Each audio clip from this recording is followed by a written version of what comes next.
Bonjour à tous, alors les vidéos sur la thématique de la confiance en soi, donc je continue, c'est d'ailleurs le 4e volet, je continue parce que vous continuez à me le demander et vous avez l'air de bien apprécier justement ces vidéos là, donc je continue, tant que j'ai du contenu, je sais pas si ça va durer encore très longtemps, mais bon, je continue tant que j'ai et au pire je ferai peut-être une pause à un moment donné, on verra. À la fin de la vidéo, je vous ferai comme d'habitude, je vous proposerai un vote encore, soit la confiance en soi, soit détecter les personnes toxiques. D'ailleurs, si le sujet de personnes toxiques vous plaît pas du tout, n'hésitez pas à me le dire. Après, je peux comprendre aussi que vous préfériez le sujet sur la thématique de la confiance en soi, il n'y a pas de problème, mais n'hésitez pas à me le dire. Et donc voilà, il y aura le vote comme d'habitude. Par contre, ce que je vais faire, c'est que je vais peut-être mettre à la prochaine publication une vidéo différente de ce qui sera du vote. Ce sera du coup la vidéo encore suivante, parce que j'ai fait une interview, et si c'est prêt, si j'ai le temps de la faire et bien la travailler, à ce moment-là, je vous mettrai cette interview-là sur une thématique différente pour la prochaine publication. Alors, deux choses avant que je passe au contenu à proprement parler de la vidéo. Première chose, ce livre, je vous en ai parlé depuis un bout de temps, j'ai pas encore fait de vidéo dessus, mais la prochaine vidéo sur la confiance en soi sera sur ce livre. C'est donc de Martin Perret, Retrouver confiance en soi.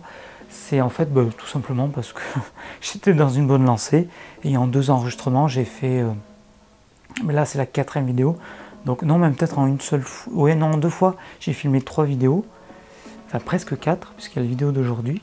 Donc en fait j'étais pas mal inspiré, donc du coup forcément je vous en ai parlé à un moment donné, mais j'avais du contenu, largement de quoi faire 4 vidéos.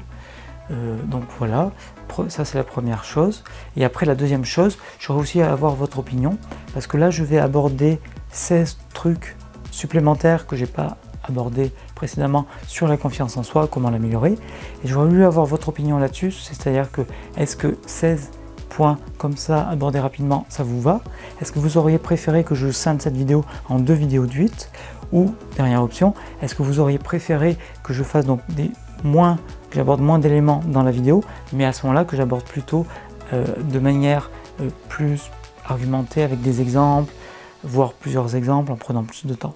Voilà, j'aimerais un peu votre retour là-dessus, puisque forcément ceux qui sont en train de me regarder, c'est que vous regardez mes vidéos, c'est que vous, sauf si vous êtes nouveau, mais ceux qui viennent les revoir, c'est que vous aimez bien. Et donc justement, j'aimerais bien savoir pour essayer de faire quelque chose qui vous convienne. Voilà, merci de votre retour et tout de suite le reste de la vidéo. Merci. Sachez dire ce que vous voulez, parce que j'ai un scoop pour vous. Oui, un grand scoop. Et non, les gens ne vont pas deviner pour vous ce que vous voulez. Les gens ne lisent pas dans les pensées. Donc, si vous voulez quelque chose, ou s'il y a quelque chose qui vous fait envie et qui vous plaît, il faut que vous le disiez, il faut que vous l'exprimiez. Je prends l'exemple. Il y a un certain nombre de filles qui disent « Ouais, non mais moi je veux un mec qui sache ce dont j'ai besoin, ce que je veux, etc. » Alors j'ai un scoop pour vous les filles.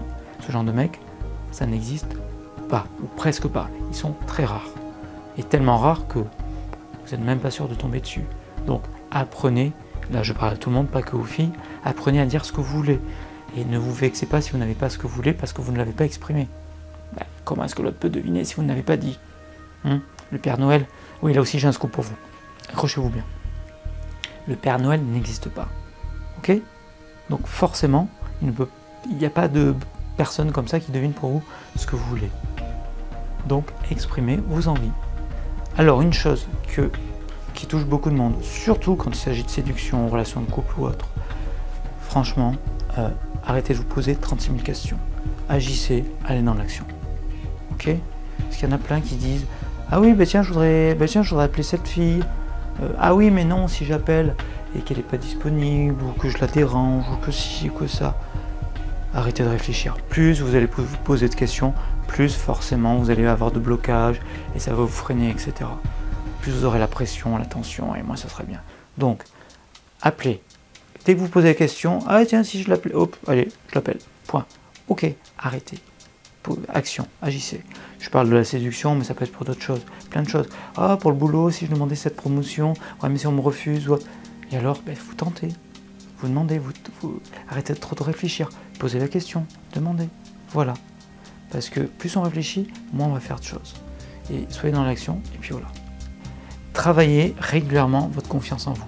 Travaillez-y tous les jours pour que ça devienne une philosophie de vie et non un effort à faire. Parce que sinon, ça va être un truc du genre Ouais, bon, mais alors là, qu'est-ce que je vais pouvoir faire? Faut que je fasse mes exercices aujourd'hui.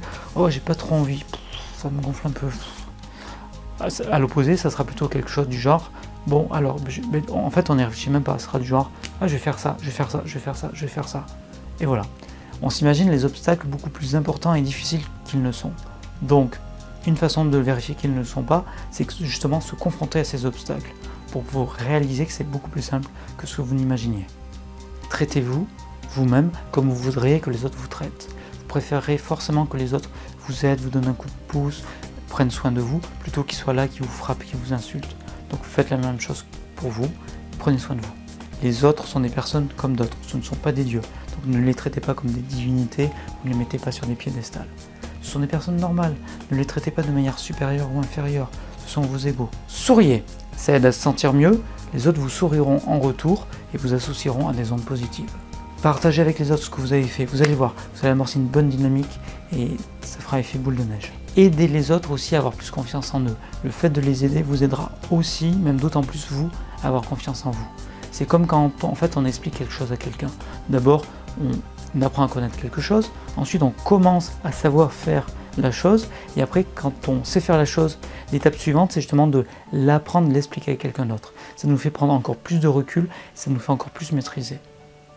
Documentez-vous sur les compétences que vous voulez acquérir. Documentez, apprenez encore et encore. Le fait de mieux maîtriser, mieux connaître le sujet vous aidera justement à avoir plus confiance en vous. Quand vous apprenez quelque chose, mettez-le en pratique tout de suite ou au plus tard le lendemain. Car en fait, quand on apprend quelque chose, c'est de la connaissance. Quand on le met en pratique, ça devient de la compétence. Et plus vous allez attendre pour le mettre en pratique, plus vous allez oublier ce que vous avez vu et moins vous aurez de chance de le retenir et de savoir le faire.